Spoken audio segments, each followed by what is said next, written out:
Perfect.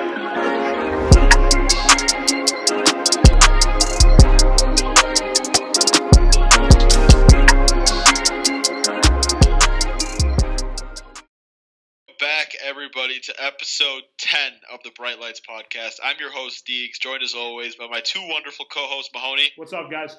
And PT. How you guys doing?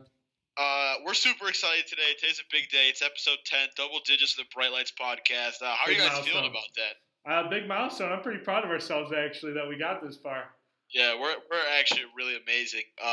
Today we're going to be talking a little bit of college football, some NFL recap, some baseball talk. Normal shit. I don't want to waste your time or our time. PT, go ahead and jump right into it, baby. All right. Even though college football is over, we'll still touch on a couple of things that kind of have shaped up in this week. First off, there's been a huge social media blow up of this first thing. The White House had the Clemson Tigers over last night. And as you all know, the government is shut down. So Donald Trump reached in his own pocket and got fast food for everyone. Yep, you go ahead. Now, the whole thing has kind of been blown out of proportion. I think it's, in my own opinion, I think it's like ridiculous how like people are like, this is ridiculous and stuff. Because I know damn well that no one was complaining there and that everyone was happy because I know half of those don't eat salads and they don't eat half the stuff that they would have provided. So I think it was just blown out of proportion. Yeah, it was a little weird because they're lighting candles and everyone was dressed up.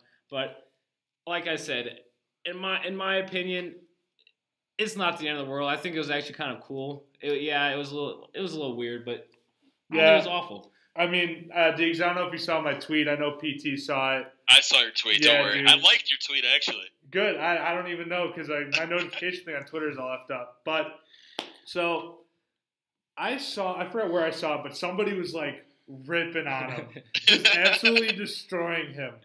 And I was like, think about it.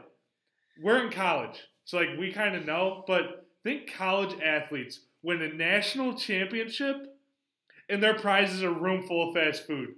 Like that would be cool. Do you know how happy they probably were? I'm going to be honest with you. Like, when I first saw that, I was like, the fuck is this guy doing? Like, he's getting them, like, Wendy's and McDonald's for winning the Natty. But then, like, after, like, looking it over, that's dope. Yeah, like, dude. Can you imagine, like, Trevor Lawrence just walks in and he sees, like, Wendy's after winning the national championship? he ate everything there, dude. Yeah, you know he's hyped. Like, they all looked really confused, but, like, they were, like, inside they were hyped. I don't have a problem with it. I mean, yeah, it was kind of nice of him to, like, dive into his own pocket and get him food, you know, instead of just, like, canceling him and telling him to screw off because the government shut down. Yeah. But people are tweaking way too much about this. Like, it is not that big of a deal. Yeah. At least he fed him still. Oh, yeah. It's not like they showed up expecting food. And then there was no food. Yeah, they still had food to eat. Pizza rolls. They got pizza rolls. It's not like he invited him in a room. I thought it was cool as hell. I thought it was too. Yeah. Yeah, it's not like he invited him in a big room and just like talked to him and is like. Yeah. And then there's like, where's the food? Like, oh yeah, we're shut down. I'm not gonna bring it in. Like, but all right, moving on from that. That was just something that's kind of we noticed on Twitter, and we just like to talk about it real quick. Next one, Kyler Murray. Fucking prick. Declared for the draft. You know, dude. I'm going to support him whatever he does because it's not me and it's not my decision. We already kind of touched on it earlier in the year in our podcast that I said that I would have played baseball. We all touched on it. I just wanted to kind of put that out there. I don't think the A's would have paid him that $15 million just because I just don't think they thought it was worth it, and I don't think it's worth it either. But not at all. I just want to touch on it. So, Deegs, what do you think, man? Yeah, dude, I mean, this is kind of like a weird situation because, you know, we've never – if he gets drafted top 10 in the NFL, I think he'd be like the first guy ever to go top 10 in both drafts, which is kind of nuts. That is pretty cool, actually. Mahoney, you texted me as soon as this happened and was like, Kyler Murray's a prick. I have zero problem with what he's doing, okay? Yeah, I mean – I do. He's an extremely talented athlete who is – realizing that he's going to make a shit ton of money both ways no matter where he goes. Yep. And he's using his athleticism and his talents for leverage by asking the Oakland A's for $15 million. Now, there's no way in hell the Oakland A's should give him $15 million. Okay, he's not their number one prospect. He's never played a minor league baseball game before in his entire life. He'll be a minor leaguer for 3 more years. Yep. But I remember a few years ago when the Padres went all in on international spending, they gave one of their top lefty prospects, Adrian Morejon, $25 million to sign. So, like, it's happened before. I think it was the Phillies or the Reds extended the guy to, like, a 6-year contract before he'd even played a game in Major League Baseball. So, like, these kind of contracts are rare. They don't happen a lot, but it has happened before. Personally, I think he's going to play football. There's still the option for him to play baseball if he doesn't get drafted where he wants. He only violates his contract if he signs an NFL contract. Yep. But you're talking about a guy, besides being 5'9", is probably the most electric player in this draft class. He's a hell of an athlete. He's super quick. He has a really good arm. And, yeah, I have no problem with him doing that, to be honest with you, because he's leveraging himself and he's looking out for his future. And while there's a solid chance that he has severe memory loss by the time he's 45 years old, he's going to be making a shit ton of money. So, yeah, I have no problem with it. I guess I don't have, like, a big problem with it. I think the thing that aggravated me the most was him asking for $15 million from the Oakland A's. I feel like, one, he shouldn't. I understand why he's doing it. And I guess I was kind of wrong for the reaction I had, because now that you explained it, I could kind of understand why he's doing this. But it kind of just aggravates me how he just asked for an extra $11 million out of nowhere. Okay, let me break this down for you. Right, this is what Kyler Murray's reasoning and thought was when asking for $15 million. Imagine you're like a 3. You're like a 3 out of 10. Okay, on like a good looking like a scale. Oh yeah. And this 10 walks into the party, right, dude? And you just close your eyes and shoot your shot and try to get with this 10. That is exactly what Kyler Murray did. Yeah. He just pulled a number out of his ass and was like, "Look, dude, $15 million, I'm going to the NFL." Yeah. And like he was, I don't think he's expecting the Oakland A's to give him $15 million.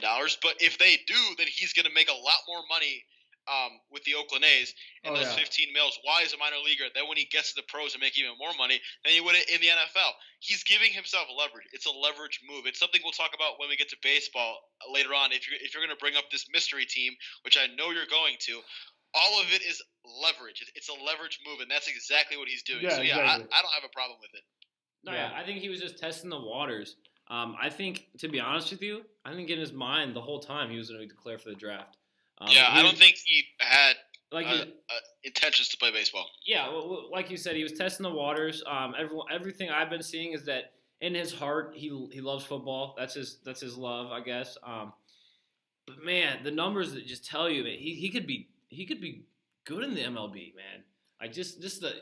He could physically dominate the MLB more than the NFL, in my opinion.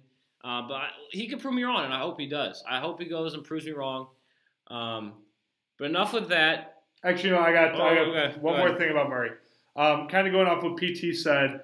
I apologize, PT, but I do disagree with you on the baseball and football thing. I feel like he has a better chance of being good in the NFL than he does the MLB. I'm gonna be honest with you. I don't think he's gonna be a good NFL quarterback. He's at his best, he's 5'10". He's listed as 5'10".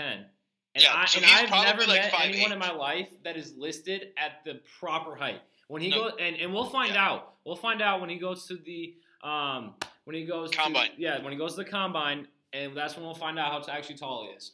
He's probably 5'8.5" to 5'9". Probably weighs like $180 at best. Yep. Yeah, he's gonna run like a 4.4 at the combine. He's a decent passer, but he's going to get – wherever he gets drafted, in my opinion, is overdrafting. He's going to go in the top 15. Yeah. Oh, 100%, yeah. If not, the top 15 will definitely go in the first round. Yeah. And for a 5'9" quarterback who's going to be going up against 6'5", 320-pound defensive lineman, he's going to break.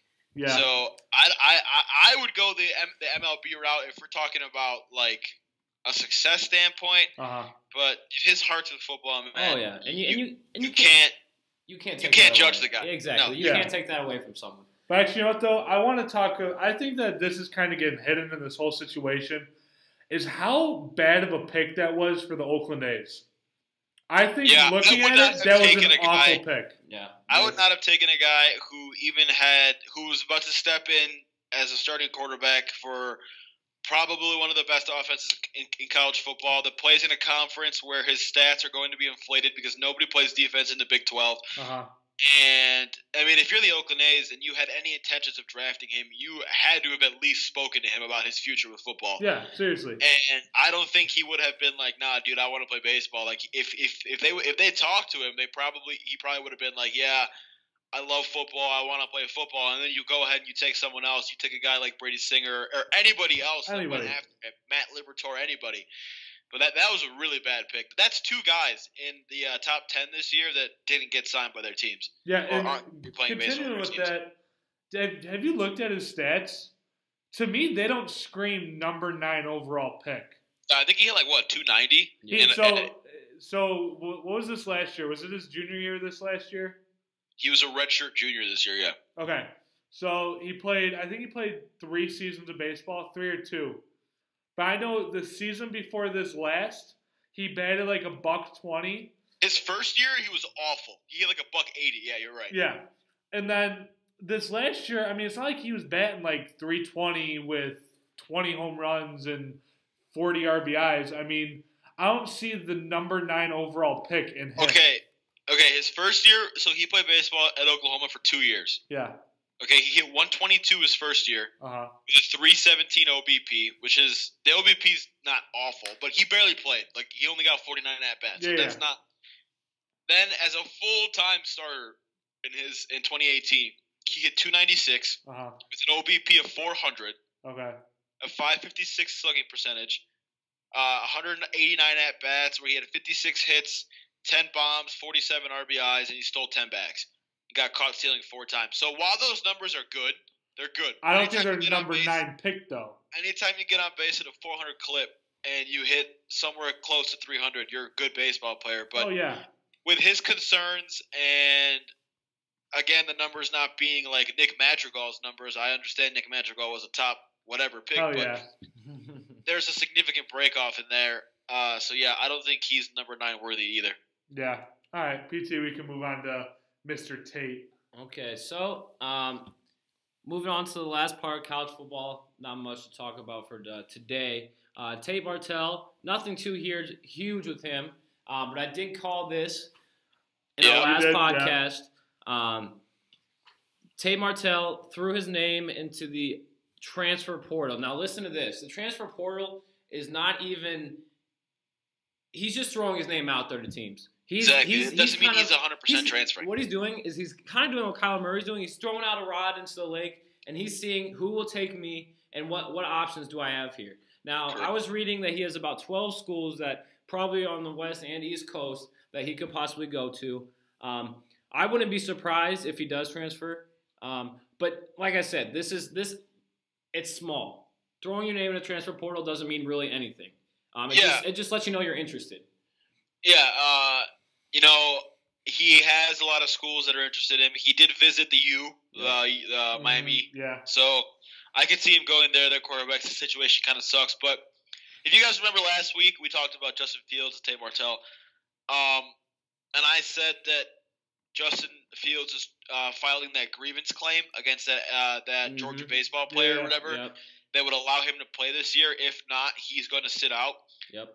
Don't expect Tate Martell to transfer until that grievance claim goes through. Exactly. And that's what because if Justin Fields can't play this year and he's got to sit out, there's no chance in hell Tate Martell is leaving. He's going to try and secure his spot at one of the best programs in the country. To say what you want about Ohio State, their coach and everything, they're still a top 10 team in the country. Some could argue top 5 team in the country. Oh, yeah. And when you have the chance of being the starting quarterback on a roster that has a ton of NFL talent on both sides of the football, you're going to do just that.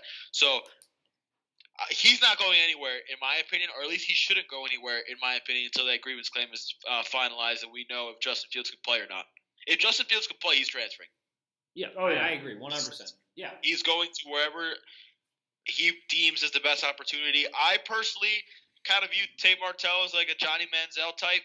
Yep. So I wouldn't be surprised if he went to the U, just because, the U, it's Florida, it's a party-like atmosphere. You go crazy, do whatever you want. You're a football player, get away with pretty much whatever you want. Yep. But it's going to be interesting to keep in mind because Tate Martell was a guy who was ranked ahead of Trevor Lawrence coming out of high school. Oh yeah. We saw what Trevor Lawrence turned into, or not Trevor Lawrence. Sorry, Trevor Lawrence is this year, but still, he was the #1 player in his class. So we'll see. We'll see how that turns out. Yeah, so just something small there. We'll keep everyone updated. There'll be more stuff coming out, like I said, after that grievance file is claimed and all that stuff. So we'll see what happens there. That's it with college football. Now we're going to move on to the NFL. The divisional games were this weekend. There's, I really wouldn't say there was surprises out there, but there was definitely Dude, all these games sucked. Yeah. I completely agree. Awful. Man, the Colts let me down. 110%. They let all of us down. Man. I'm going to be honest with you. Okay, PT. I'm sitting there on, what was it, Saturday when the Colts played? Yeah. I was at work. So I, got off of work and, I was going to go watch the game at my buddy's house. And around, noon, I go in, the back room and check my phone like I always do. And I see a text from PT about the snow. And the second I saw that text, I'm like, they lost. Yeah. They lost. The Colts lost. Yeah. I know the snow didn't affect them at all, but I had a lot of doubts about picking them when we did pick them, and we were all 110% for them. They got destroyed. Yeah. That game was terrible. Oh my god, they looked so bad. I don't even want to say. Here's the thing. We've always believed in that offense, but that defense. Yes, they had a ton of snow, and the line for the Colts weren't playing as well, and Andrew Luck wasn't playing his best game, but the defense, they looked a little different than we've seen this year. And they ran into a buzzsaw. Let's be fair. The Colts defense did not play well. They also ran into a guy. That is true. They also ran into a guy who's been the hottest quarterback in football this year. And, man, when we talk picks next week, I'm big on Pat Mahomes, baby. Me too. Yeah. He chopped. That dude was a surgeon. He chopped them apart. He did. Oh my! I was very impressed by Pat Mahomes. That game was awful, though. I was pissed off. I was really upset because I wanted. Like you said, though, all the games this weekend were awful. The only good game, honestly, was the Eagles-Saints game. Yeah. And even that game kind of sucked. Yeah. Okay. All right. Now, Cowboys-Rams. This game was not as close as the score tells. 30-22. Todd Gurley, man, he showed up. He's back. He's healthy. That helps the Rams out 150%. Yeah. Goff didn't look awful. McVay looked comfortable again. I think the Rams. He was pumped. Dude, I think the Rams definitely showed out, and they kind of showed that they're kind of rolling again. Cowboys, they had a good year. Zeke had 44 yards. I mean, you can't win when Zeke. The Cowboys will never win a game that Ezekiel Elliott doesn't get more than 60 rushing yards. And also, Jason Garrett's got to go, man. He's got to. Oh, I want to talk about this. Yeah. No, yeah, we need to talk about this, right? I was scrolling through Twitter today, and Jerry Jones, somebody interviewed Jerry Jones or something, and he said that Jason Garrett would be a hot commodity on the free agent wire if he got fired. No, he fucking wouldn't. Nobody would want him. Jason Garrett is a awful, absolutely terrible head coach. You know how easy it is to be the head coach of the Dallas Cowboys? You give the ball to Zeke 30 times and don't let Dak throw it anywhere longer than 15 yards, and that's good. You got he looked so bad. From a coaching standpoint, he looked off. He looked confused. Some of the play calls, it was the 4th down call, right? When he went for it instead of kicking it. Dude, I didn't watch the whole game. Dude, at one point he was sitting there and the camera was on him and he was like, yeah, he just looked like he didn't know what to do. Yeah, dude, I watched the game in parts because I was at the gym, but at points. Oh, hot shot the gym, huh? Oh yeah. Oh, flex on them haters, baby. You could tell that game was not as close as it was. I knew the Rams were winning that thing the whole time. No, yeah. Most of these, I'm gonna be honest with you. If you watch the first quarter of each game, you know who was gonna win the games. None of them. Well, that's not true because except the for the Eagles Saints game. That was the only one. Nothing. Yeah, you're right. The only game was Eagles Saints. But the Chiefs came out and dominated. The Rams came out and dominated, and the Pats came out and dominated. So. Oh my God, dude. Yeah. Can we talk about this real quick? Yeah. We'll move on. Chargers, Pats, man. So, Pats dominated at home. Julian Edelman had the best. Didn't he break a playoff record or something? He's second all time. Yeah. Dude, they just kept on throwing to him. Brady looked decent. James White was unfucking real. No, it wasn't James White. It was I can't remember his name. Michelle. Oh, yeah. Michelle had Michelle, 140-something yards. 3 touchdowns. Okay. This is what I'm going to say, right? I hate the Patriots, first of all. Fuck the Patriots. I despise them. Yeah. Go on. That game was – the score does not indicate how much of a butt-fucking that game was, dude. The Patriots destroyed the Chargers. That game was terrible. Yeah. Okay. Last week against the Ravens, the Chargers played like that 7 defensive back set where they had 7 defensive backs in the field at all times. And they did that this week against New England, right? You can't play zone coverage against Tom Brady and the New England Patriots. No. If you watch the first half of that game where they were up 28-7 or whatever it was at halftime, he was throwing to people with nobody even within like 10 yards of them. No. Like, Brady had a great game, dude. Yeah. Great game. Playoff Brady, it's here. Playoff Brady's here. He had a great game. But I'm sorry, like, Blake Bortles could make some of the throws he made. No, that's actually something that I wanted to talk about. There was nobody near the majority of his receivers. And Edelman had a great game. Dude, the Chargers shit the bed, man. But for the first, like, 3 or 4 drives, they were just dumping the ball off. It was literally check down city or, like, 6-yard out routes or 6-yard slants or hitches or give the ball to Michelle because he was eating. Oh, yeah. Oh, he had a monster game. Good for him. And they just couldn't stop it. Like, you can't drop back into zone against Tom Brady and the Chiefs. They run a lot of zone coverage too. So I'm not sure how that's going to work against New England, but the best example I can think of, not because I'm a Steelers fan, but when they played them this year, the Steelers are traditionally a zone coverage team, and when they played New England this year and they actually beat them, they played man-to-man the whole game. Like, that's how you beat them. You play man-to-man, and you force a 42-year-old quarterback to throw passes into a tight window that 3 years ago, he would have made every single pass, and Tom Brady was a buzzsaw. But now he's older, man. Father Time's undefeated. So you can't give him that much space. Like, they were literally nobody within 10 yards of Edelman or fucking Chris Hogan. Philip Dorsett caught a touchdown.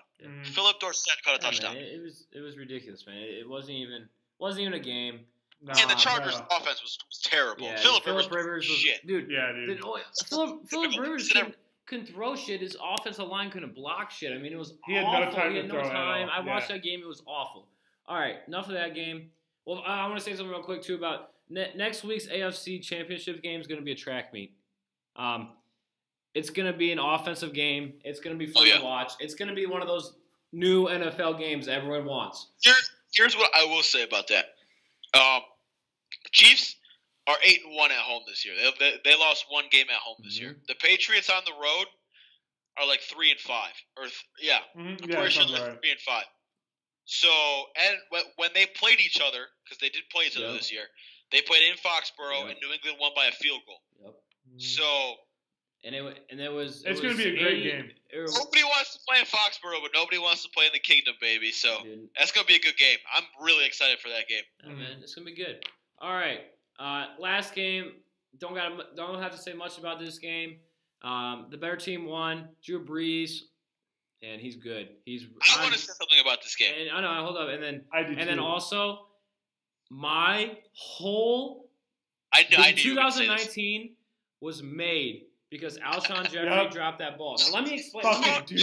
Now let me go on with something here. If most of you don't know, I was a huge fan of Alshon Jeffrey when he was in Chicago. Yeah, his jersey. I have his jersey, and I still wear it to this day. Now there was a running joke when we had our fantasy draft this year. I wore it, and everyone's like, why are you wearing a Jeffrey jersey? I'm like, fool Jeffrey and all this stuff. But when he said that he was in Chicago for work, I said it again, and I meant it. That made my whole 2019 that he dropped that ball and lost the game for them because of that. Now, that's all I have to say because, like I said, fuck Jeffrey. Now, I will say this, right? This is really concerning for the New Orleans Saints, okay? If you watch the football game in the first quarter, they were getting babied. At home when they were supposed to be the best place, the hardest place to play at. Drew Brees has never lost a game in whatever the fuck their stadium's name is at Mercedes-Benz. home in the postseason. They never lost a game. They're the best team in football, in my opinion, right now. The most complete team in football is the New Orleans Saints. They were getting babied. Oh, yeah. The first half, babied. And if it wasn't for the Eagles losing Brandon Brooks, all-pro offensive guard, Nigel Bradham, their starting linebacker, Fletcher Cox didn't play the majority of the game. Yep. Michael Bennett didn't play the majority of the game. And Alshon, we found out, was playing with cracked ribs. Ooh, I didn't know that. I didn't know that either. They said it after the game. An MRI revealed he had practiced the whole week with cracked ribs. Wow. Ballsy. So it took literally the Eagles. There was a point where the Eagles were on their 10th cornerback of the season. Their 10th defensive back of the season was going up against Michael Thomas. Okay? It took for that to happen, for the Saints to beat them, and they only won the game because Alshon dropped that ball. Because I'm telling you right now, if Alshon Jeffrey catches that football, the Eagles win that football game. Oh, yeah, 100%. As soon as Nick Foles got the ball back, dude, I'm like, it's over. It's over. They won the game. The magic, baby. It's gone.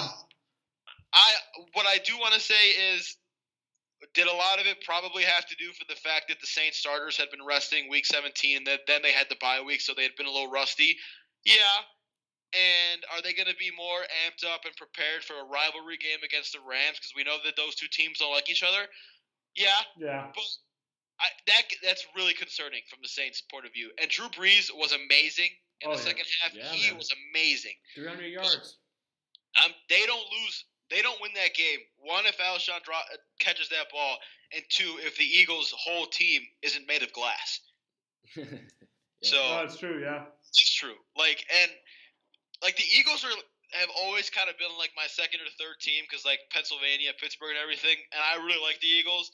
Shout out to Nick Foles, man. Yeah, I agree. Yeah, he's gonna be somewhere else next year.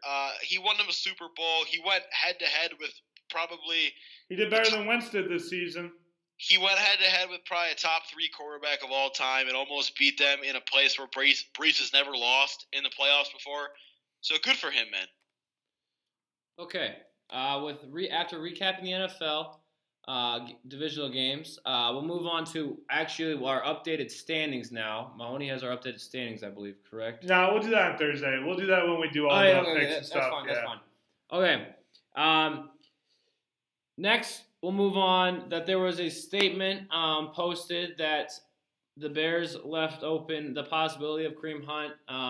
All this stuff that we basically are talking about today is very shallow, little possibilities, just even scratching the surface of news that have come out. Kareem Hunt was talking to Coach Nagy. They kind of specified that they didn't even talk about football, but I'm sure there was a little talk about it. He was just checking in on how he was. I would be a fan of signing him if he proves that what he did, if he kind of is improving and shows that he won't make that mistake again. The only issue with that is he is on the commissioner's exempt list. So that means he's not even suspended yet. So he has to wait to see what suspension is. And the Bears won't do anything until they see how long he's suspended. I've heard ranges from 6 to 10 games that he might be suspended. So, like I said, little news, something that came up earlier just on the Bears standpoint. I don't know if you guys want to touch on that at all or not, but if not, we'll move on to some baseball talk. Yeah, I mean, as a Bears fan, I don't like what Kareem Hunt did, but from a football standpoint, I wouldn't mind the Bears getting Kareem Hunt at all.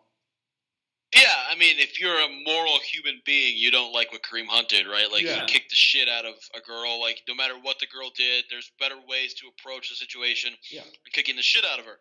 That being said, I will say this, right? What he did was wrong, yes. But what Ray Rice did and what Tyreek Hill did and what Joe Mixon did was way worse than what Kareem Hunt did, and 2 of them didn't even get suspended. Yep. Yeah. One of them did get reinstated. Nobody wanted him, but he got reinstated. So Kareem Hunt's going to play football again. Yep. Oh, yeah. I don't think there's a chance that he doesn't play football. It'll probably take some time. You got to go through the right therapy, the paperwork. They have to deem you reinstated, whatever. But I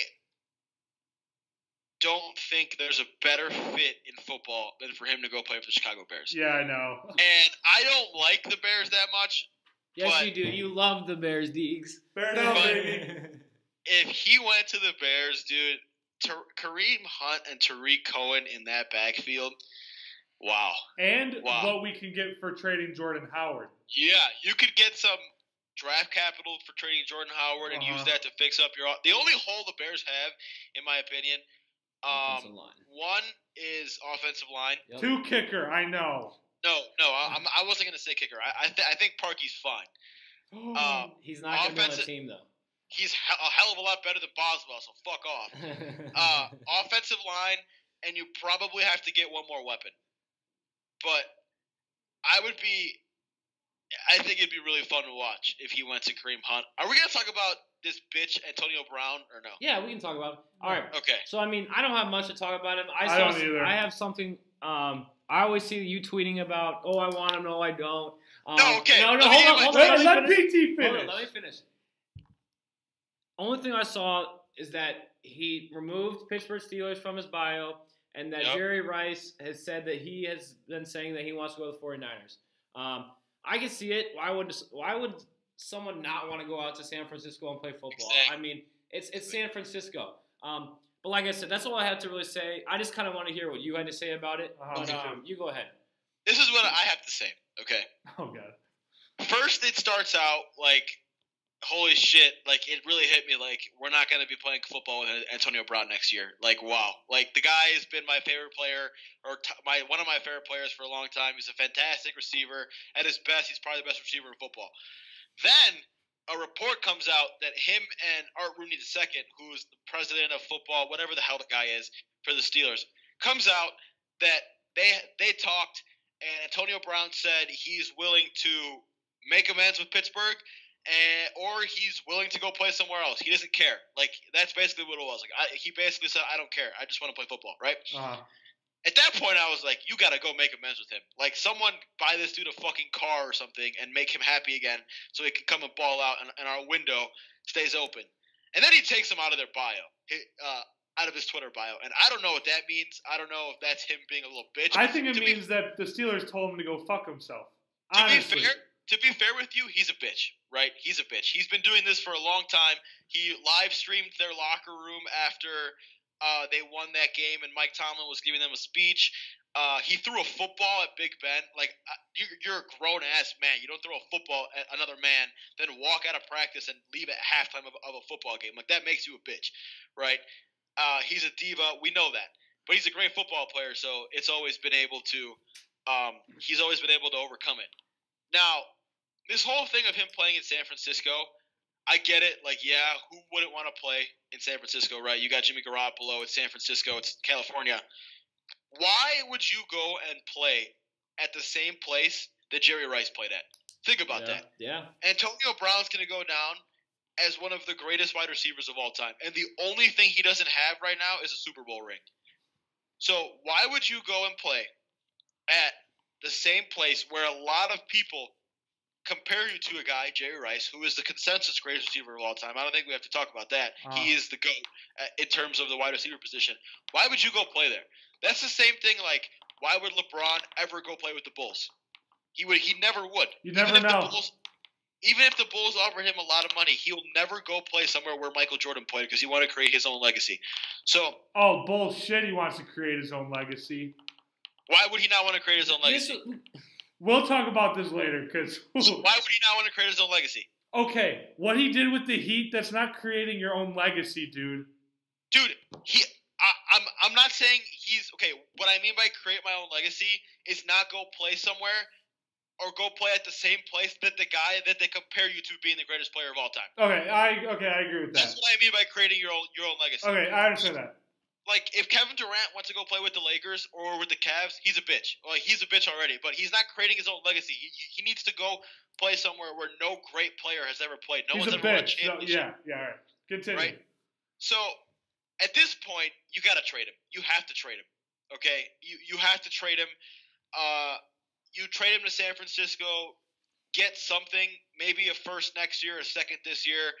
Honestly, my ideal situation, if I'm going to trade Antonio Brown, I'm trading him to the Jets. I'm asking for the number 3 pick in the draft. Yeah. And if they don't give him that, then you don't trade him. Because a lot of people are making videos on like, where's Antonio Brown going to go? Where is he going to go? Antonio Brown doesn't have a say on where he goes. Yeah, he just requested a trade. He has absolutely zero leverage on where he goes.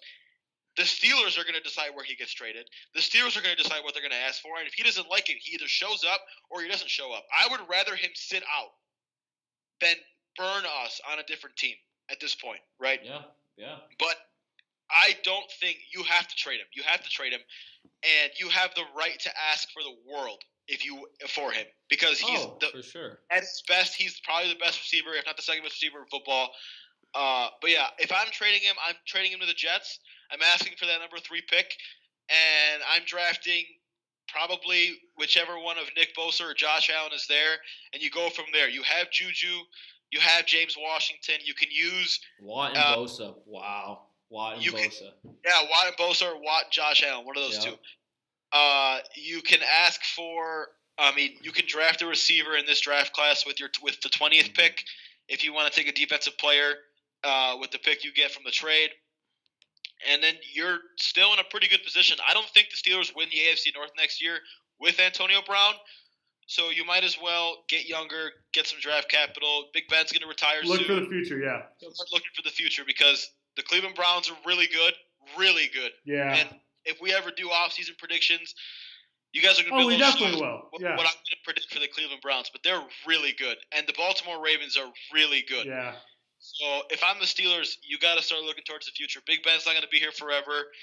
Start clearing up some cap space to sign Juju to make sure he never leaves. Yep, exactly. And then start building up your draft capital and start tanking, baby. Yeah. All right. So I think that's all we got for football, right? Yeah. So now time for my favorite part of the podcast, a little baseball talk. So starting with something a little close and personal to my heart.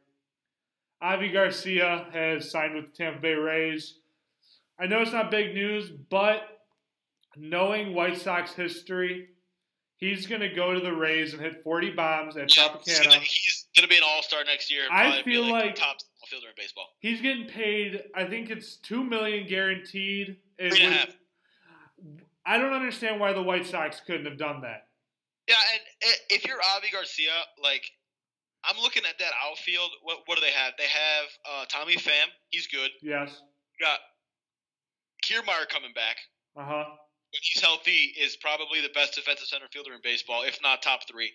And Avi. Meadows, Austin Meadows. I thought Meadows went to the Pirates. No, they got him from the Pirates. Oh, okay, yeah. I'm a big Meadows guy. He's going to be good one day. And then Avi Garcia is probably a rotational player right now with the Rays, or he's a DH. Yeah.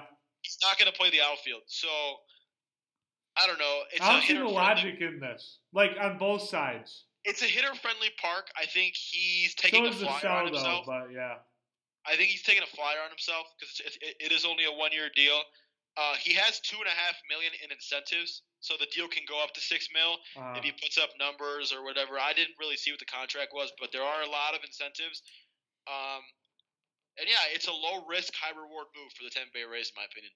Yeah, I think the White Sox should have brought him back, though. I think so too, especially because we're not going to get Harper. So exactly. Yeah, you're not getting Harper, so you might as well just stick him out there and hope he turns back to what he. Plus, he can't be that old. How old is he? Like 28? I think he's not even. I think he's 29. 29 or 30. Yeah. So he's in his prime. Yeah. So going from close to my heart to close to where I go to school. Good little transition there. Yasmani Grandal signed with the Brewers. I think it's a fantastic deal for the Brewers. They needed a catcher. A lot of the Brewers fans that we know don't like the deal for the fact of how bad they say his catching is. And when I love to prove them wrong on this. The fact is that Grandal is one of the best defensive pitch framers in the league. Sure, they're all saying that he's a bad defender because of how he performed. Yeah, when they played the Brewers. So I can understand, but Grandal can hit. He's one of the best hitting catchers in the league, which is saying a lot. And he's a switch hitter, which helps. I think that this is a great deal for the Brewers. I still am adding 1 or 2 more pieces, not big ones, but kind of minor deals. I think this really helps out the Brewers, and we'll probably see them in the NLCS again this year, honestly. Yeah, I mean, you look at the Brewers catching situation. Everybody loves Eric Kratz. Eric Kratz is not the option for them at catcher. Not at all. Mancunia is a good young player, also not the option for them at no. catcher.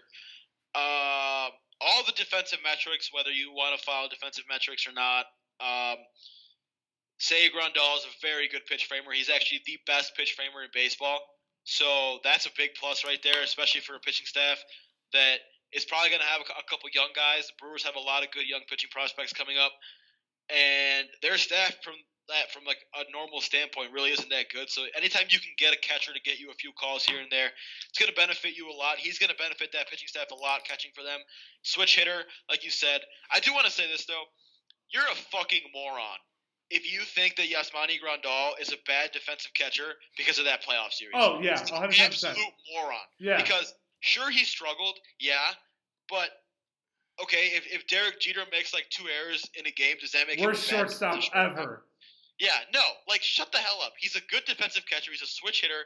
He's probably a top 3 or 4 offensive catcher in baseball, which isn't saying a lot because that position sucks. But, like, the guy's going to hit 20 home runs. He's going to drive in 70 runs. He's going to be a good staple in your lineup, and he's a hell of a better upgrade than what you had before. Oh, yeah. Quick thing on the Brewers. Not even like the Brewers, really. Can we just touch on what the hell the Cubs are doing? Yeah, let's touch on that. They're doing jack shit. The St. Louis Cardinals went out and got Goldschmidt. an elite baseball player, right? Miller and Goldschmidt. Yes, they got Miller and Goldschmidt, and they might be in the running for some more starting pitching. We still have some guys to come off the free agent wire. The Milwaukee Brewers are a team that was a game away from going to the World Series last year. And they got the best catcher on the market, arguably. No, he's the best catcher on the market. Him or Ramos. One of the two. Yeah. They're a pitcher away. If they deal for Bumgarner at the deadline, I honestly think the Brewers could win the World Series. Oh, I think so.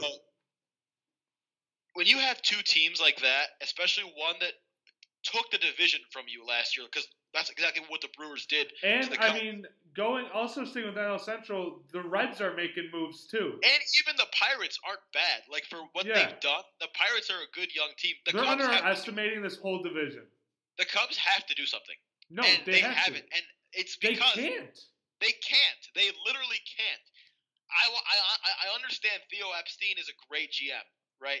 And they don't win a World Series if Theo Epstein isn't their general manager. Oh, yeah. So they can give him a hat tip. Oh, yeah, he's a Hall of Fame general manager, no doubt about it. But he fucked them by signing Yu Darvish and Jason Hayward. They're fucked. They are so fucked. I was reading an article that the Cubs right now can't even afford like a middle of the pack reliever because of their salaries. Daniel Descalso, who they signed, they had to scrape money for him. And exactly. He obviously wanted to play in Chicago because the Cardinals offered him more money. So even then, they got outbidded for Daniel Descalso. Yeah, they need to move pieces. They need to make trades. They need to do something. But Schwarber's untouchable. Because at this point, the Cubs are like an 84-win team. Do you know what fucked them? Other than the deals? Trading for Jose Quintana. Because if they had Eloy and Cease, oh my God, they would win. I would have them as my favorite next year. Night. But yeah, dude, all right, let's move on. All right, so going back to Derek Jeter, we're gonna stick with the New York Yankees. Another good transition. Are so good today. I know, dude. DJ LeMahieu signed with the Yankees out of fucking nowhere. I had him going to the Dodgers. I think. I think I had him staying in Colorado. Either way, great signing for the Yankees. I like it a lot. For one, it gets them out of Machado. But when you think about it, the Yankees need to start being smart because they need to save money to re-sign Judge. No. To sign, they're not going to re-sign Stanton, but Stanton's worth a lot of money. They're going to have to re-sign Severino. There's all these young guys that they're going to have to re-sign for the first time ever. The Yankees have never been a young team. They've always gotten guys that are proven. Exactly. And so this is kind of like a new thing for Cashman. He's doing a great job right now. I mean, I'm not a Yankees fan, but you can't be wrong with saying that Cashman has been a phenomenal general manager. Oh yeah, he has. Yeah. So I mean, the DJ LeMahieu signing out of nowhere, but a great signing for the Yankees. Yeah, if you're the Yankees, right, you had really two paths this offseason. You could have screwed yourself for the long term and gone balls deep into the luxury tax and signed Machado. And then, honestly, I think that would have guaranteed them a World Series, though. Yeah, no, I know. I was gonna say you probably win 1 or 2 World Series and then just go from there because you're the Yankees and you're always gonna be competitive just because you're the Yankees. Uh-huh. Or you pass on a guy like Machado, you get smaller pieces that are still effective on cheaper deals that are going to expire when your major free agents are free agents, and you keep your core, which the Yankees really haven't done since they had the core four, which they won 4 World Series with, right? So that they obviously went the younger route. They signed Tulowitzki. I don't think Tulowitzki is going to pan out for them, but we'll see. Yeah, we'll see. You signed LeMahieu, but if we're talking about the Yankees right now, they do have a problem, right? They have a significant log jam in that infield. You have whoever the hell is going to play first base. I don't think Luke Voit can sustain what he did last year. I heard they're gonna try Tulo at first.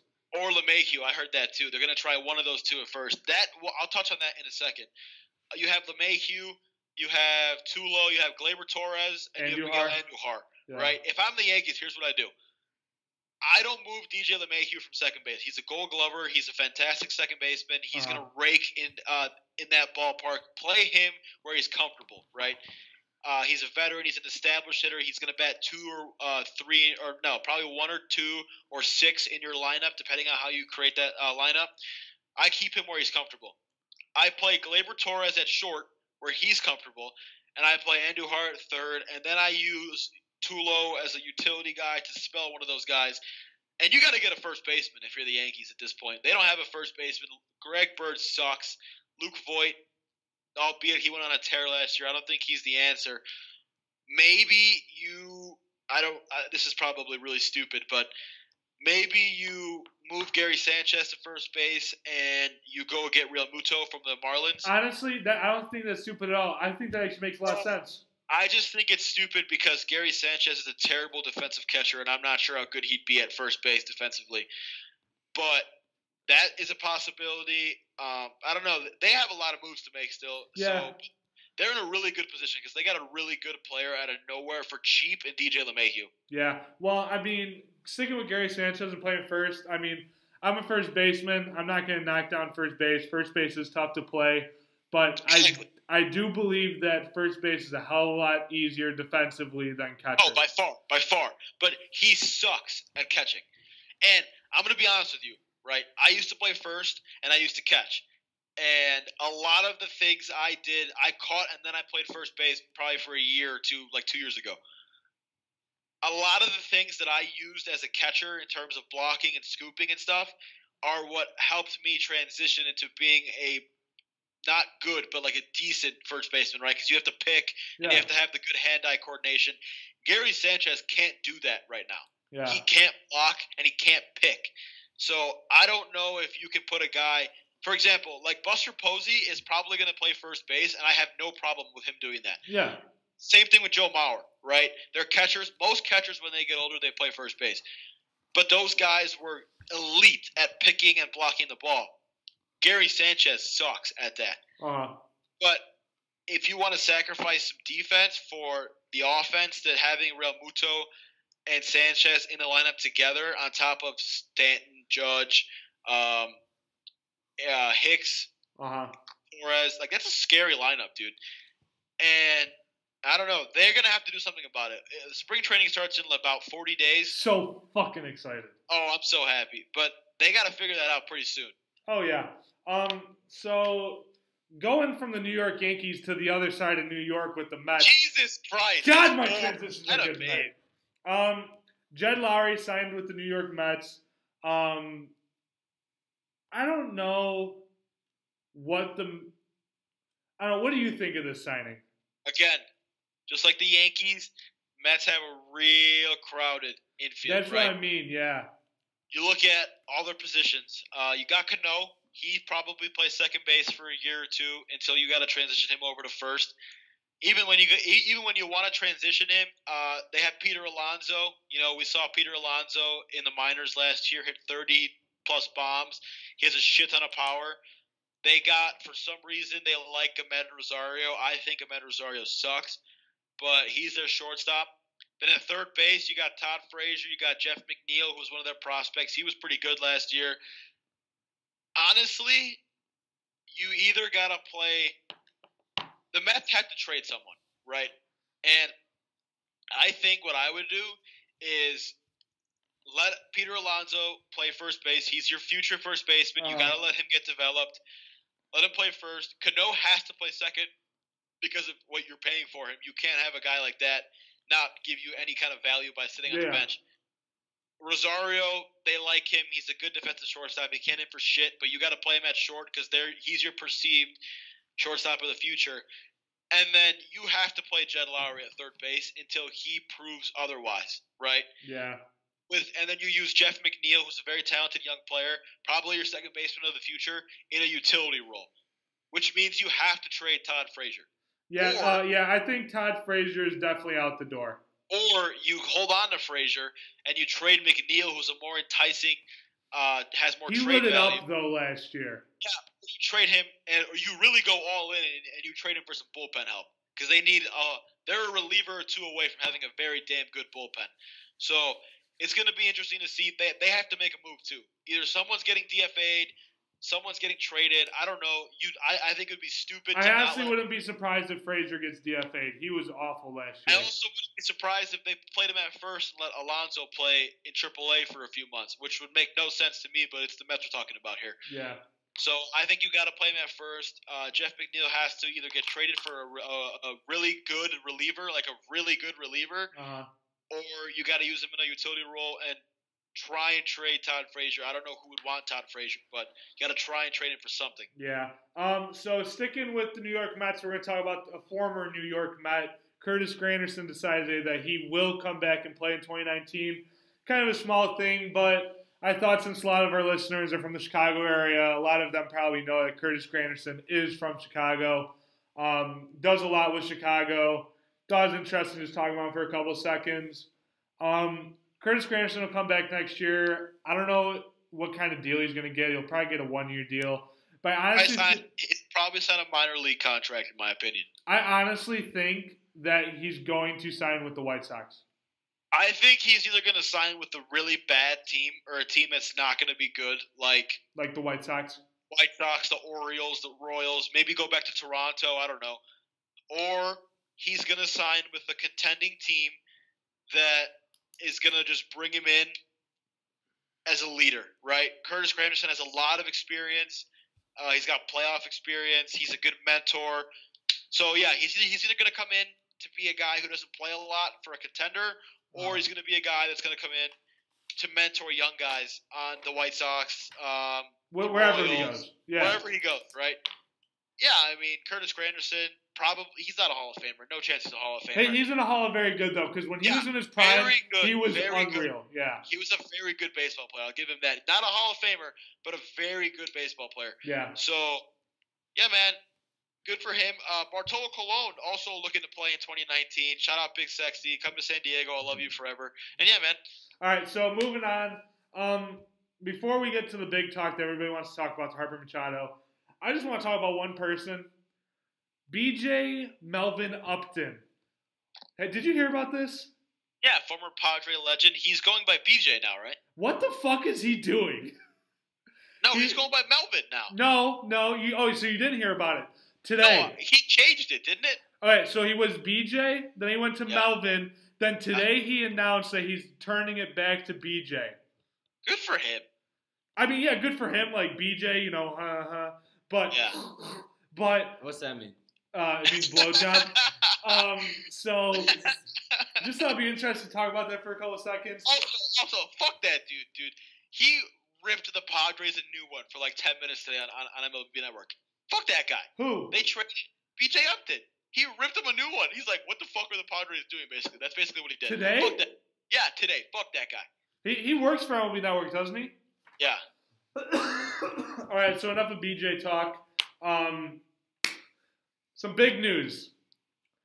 Let's talk about the Phillies first and how they announced today that they are not going to sign both of the free agents, which I think is, one, good for the Phillies because I think this really secures them getting one of them, but also it helps my White Sox in talks with Machado. Deegs? Yeah, if you're the Phillies, I think this is what the Phillies are doing, right? And a lot of people, there's been some reports come out on this, right? Pretty much confirming what I'm about to say. They are they are looking to get one of them, either Machado or Harper, and they're saving money to get Mike Trout when he hits the free agent market. God, that's gonna be a scary team. Oh my God. If you're the Phillies right now, I honestly think they have like a 5% chance of getting Machado. Less than that. Yeah, I don't think they give a shit about him anymore. I think they're more focused on Harper. And I honestly don't think Machado gives a fuck about the Phillies either. Well, Machado, we'll get to him in a little bit. Yeah. But Bryce Harper, I think, is going to be a Philadelphia Philly. Yeah, so at the beginning of the offseason, their outfield is Bryce Harper, Odubel Herrera, and Mike Trout. I will shit myself. Yeah. All right. So sticking with that. The Philadelphia Phillies, right? The beginning of the offseason, they're getting one of them, and then like a month into the offseason, it was like I don't think they're gonna get either of these guys. No, they're getting Harper. And now it's like they're. So this is what my percentage is right now. You're right, less than 5% for Machado. Honestly, I'm gonna go as high as 97% that they're gonna get Harper. Yeah, I think. You know what really pisses me off is the fact that Bryce Harper and Manny Machado are once in a generational type talents, and there's like at maximum 3 or 4 teams on both of them combined. Right? Yeah. The market for Harper right now is one team. Yeah. That's fucking stupid. Yeah, it is. That's bullshit. There's a lot of teams. There's not a single team in Major League Baseball that can't afford Bryce Harper. Right? Oh. Baseball had like a revenue stream of like $2.something billion last year, or something ridiculous like that. There is no way you can convince me, other than the Tampa Bay Rays, that there is a team that cannot afford Bryce Harper. And the fact that only like 4 teams combined for 2 guys that are probably going to be the best free agents to hit the market, because we don't know if Trout's going to hit the market until Ronald Acuna hits it in like 10 years or like 6 years or whatever, and he even might not hit it. So these guys are maybe the best free agents to hit the market in 10 years. When was the last time that legitimately 2 top probably 6 or 7 hitters hit the market at the same time? I don't remember that happening. Yeah, I can't even tell you. So that's fucking stupid, but I think Harper goes to the Phillies. Let's talk about this dickhead Machado. Wait, no. I want to talk about Harper for a couple of seconds. What teams do you think are in on Harper? Do you think it's because I know the White Sox said they're not in on Harper, but I do think that they just threw an offer at him.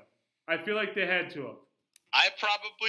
Definitely the Phillies, 100% solidified. Yeah. Probably the Dodgers are still checking in on him, just because. Yeah. They have the cap space, and a little dark horse here. I would assume the St. Louis Cardinals probably called this camp and took a look at what he's looking for, because damn, if they got Harper, that'd be a big fuck you to Cubs fans. Holy that cow. would put them over the top, right? And I don't know. Those are Man, dude, he would hit some effing nukes in Bush.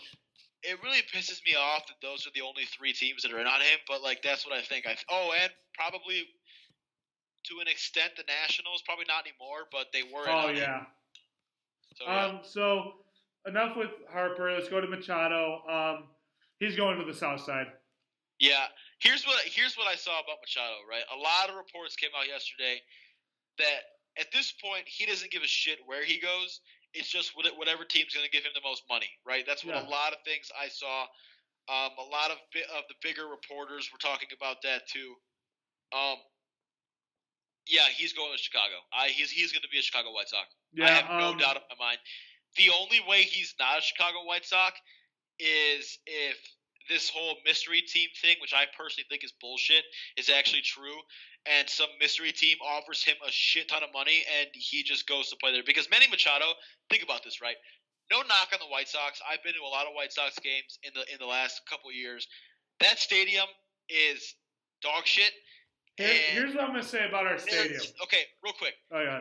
you're gonna say if it was turned, it'd be a lot better. And I agree with you. No. I'll add more, but go ahead. But if you're gonna play in Chicago, not a lot. The White Sox aren't like a prime free agent destination. No. Right? That's the Cubs. Yeah. So at this point, I think Machado is just kind of like one, and I think the White Sox are playing this beautifully, right? They're the only team that has truly stuck, and I think their financial strategy through this whole project was wait it out until every other team drops out, and we're the only team left. We're the de facto team. And I'm going to tell you this right now, right? No knock on the White Sox. I personally, over the summer, went to a lot of White Sox games. I liked watching them. I think they have a good young core and a nice young future, bright future. But if he hasn't taken their offer yet, there's a reason for that, right? And I don't think he really wants to play in Chicago. I think it's to the point where, because what they offered him, like reports are an 8-year deal. It's 7 or 8. 7 or 8, like $250. If it's 8, he's not getting that from anybody else, right? Nobody else wants to give him that. So if he hasn't taken that offer, that tells you something right now, right? Because spring training starts in like 35 days. Guys want to sign. Nobody wants to be like Hosmer or JD Martinez and sign like a week into spring training. Or Moustakas, who's still hanging out again, just like last year. Well, no, those guys are waiting, like Adam Jones, AJ Pollock. They're waiting for Harper and Machado to sign because those guys are going to set the market. Moustakas is going to sign. I'm going to give it 5 days after Machado signs. Moustakas will sign. But if Machado hasn't taken the White Sox offer yet of $8,250 or whatever it is, that tells you something. That means he doesn't want to play there. It's to the point where they're going to be the only team left, dude. Like the White Sox, and it's a travesty that a guy this talented only has one real suitor. But it's brilliant by Chicago. Absolutely brilliant. To just Rick Hahn. Stand up, give him a clap, buddy. Yeah, no, he deserves it. It's brilliant. What they're doing is brilliant. And I don't know, dude. If we want to talk about this mystery team thing, we can later. But, yeah, I mean, he's going to the White Sox. I don't think there's a chance in hell he doesn't go to the White Sox. Yeah,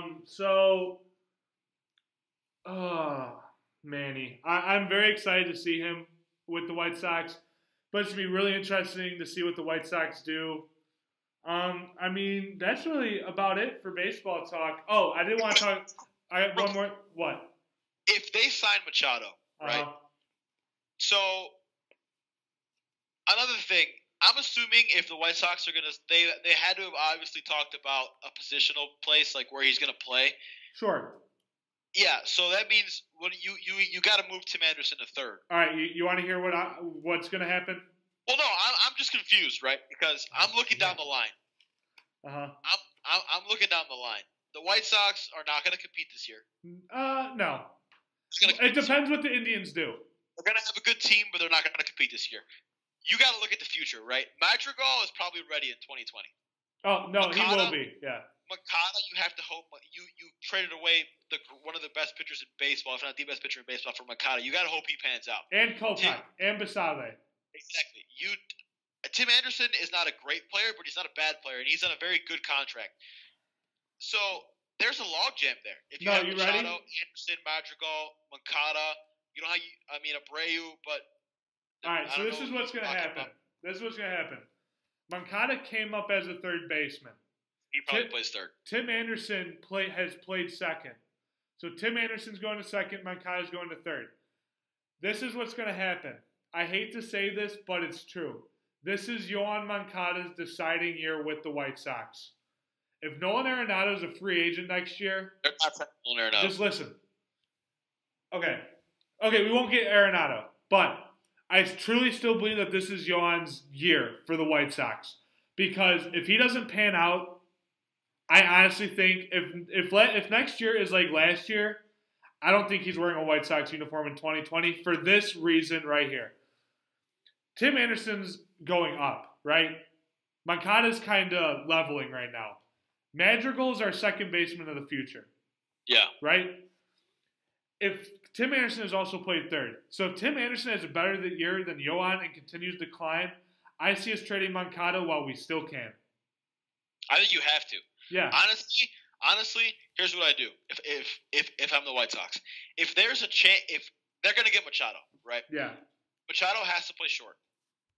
For some reason, he's way better at third base, but he believes he's a god of a shortstop. So he's going to play short. He's your franchise player. He comes in and probably retires as one of the greatest White Sox of all time. So you play him at short. You play Moncada at third this year. You start him at third. He's a natural third baseman. He was good at second base last year. Naturally speaking, he's the third baseman. Yeah. You play Timbo at second because he's there for a while, and you roll Abreu out at first, right? Yeah. If Moncada is hitting 265 or 270 at the All-Star break, you trade him. This year, you trade him. You get what you can for a young Yoan Moncada. Personally, I would be ecstatic if the Padres traded for Yoan Moncada, okay? But then you shift Timbo over to third. You don't trade Madrigal. I've seen a lot of White Sox fans talking about how Madrigal could be our biggest trade chip. The guy hit like 400 in college. Yeah. He's literally going to be big league ready in 2020. He had 4 strikeouts last year, something crazy like that. He is a miniature version. I don't want to compare him to Altuve, but he's pretty close, yeah. Him and Luis Urias are the two closest guys to what Jose Altuve is right now. At worst, Nick Madrigal is a 275 hitter. At best, he's Dustin Pedroia or Jose Altuve, right? And both of those guys were MVP candidates. One of them still is. And then you figure out what the hell you're going to do with first base. Maybe you lock Abreu up long. I don't know. I don't know what the hell you do. Honestly, with what the White Sox are doing right now, Abreu is going to be our first baseman until he retires. Correct. If you trade Moncada for another outfield prospect, or you trade Moncada for some young bullpen help or anything, maybe even a catcher, I don't know. You trade him for something, capitalize on his 265, 270 value. That's good. I don't think Moncada is what he was. He's never going to be what he was supposed to be because of the fact that he strikes out way too much. No, yeah, I agree.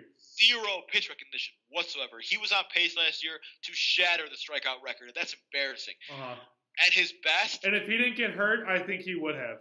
At his best, he's a 25 home run hitter. This is his absolute best. Who's going to hit 270 and play good defense for you, and he's like a 6 hitter, right? I would take that. Yeah, but if you can capitalize on that and you have flexibility because you have Timbo, because think about it, if you keep Moncada, you can't play Anderson or Madrigal at the same time. Okay, You have to capitalize on their value.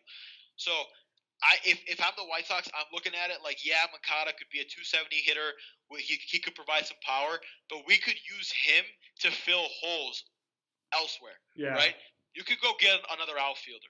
You could go get a better catcher. You could get some bullpen help because relievers flame out like nothing. Kelvin Herrera's a good reliever. The guy's injury prone. He always gets hurt, and there's a solid chance that he's getting older. He might not pan out for the Sox. So I don't know. I think if he's hitting well or he's hitting like at 265, 270, you got to trade him this year if you get Machado, which you probably will. Yeah. So I think pretty much does it for the podcast, right, boys? Oh yeah. Yeah, that was a good one. Yeah, it was a good one. So again, I know we do this pretty much every episode, but just want to thank everybody for listening. Our very few viewers. I've been getting a couple text messages from a couple of my buddies saying they're still listening and they really like the podcast. So you guys, shout out to you guys for listening. Really appreciate it. Do you guys have anything to say? I don't believe so. Just thank you very much. Yeah, thanks for everything. Make sure you follow us on Twitter. Check out the YouTube, Spotify, Apple Podcasts, our wonderful website, everything, man.